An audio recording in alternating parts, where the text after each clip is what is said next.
situation in which the United States is now about to become the global epicenter of the COVID-19 pandemic, according to the World Health Organization?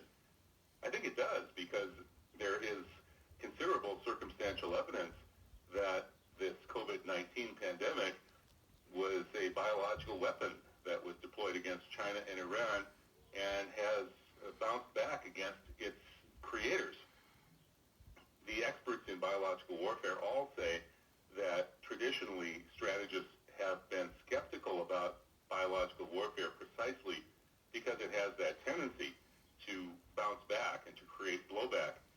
Viruses mutate, and so even if you create an ethnic-specific kind of virus, which may have been the case here, the United States has been caught red-handed, nefariously collecting genetic material from the Chinese, from Russians, and from Iranians.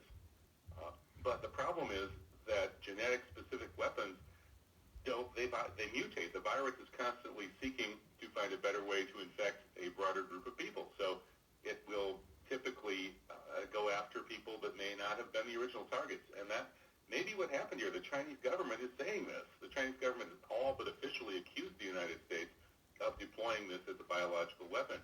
The Russian media accepts this as its standard mainstream narrative. This is what happened, according to Russian mainstream media. And in Iran, top leaders, including the civil defense chief and indeed the supreme leader himself, have broadly hinted at the same thing.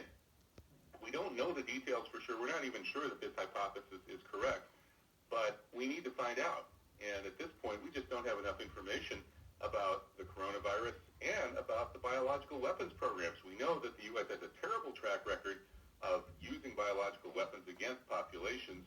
The U.S. dropped more than 100,000 germ bombs on Pyongyang, North Korea, during the Korean War, as explained in Dave Chaddock's book, This Must Be the Place. It used the Japanese germ warfare program that had done horrible things to China and Korea during World War II, and it hired the very experts who had done that, and they became the basis for the U.S. germ warfare program. The U.S. has also repeatedly attacked Cuba with biological weapons.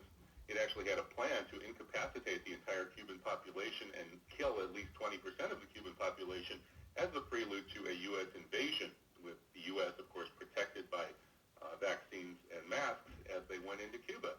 And that might very well have been it would have been done if the President Kennedy hadn't stopped it.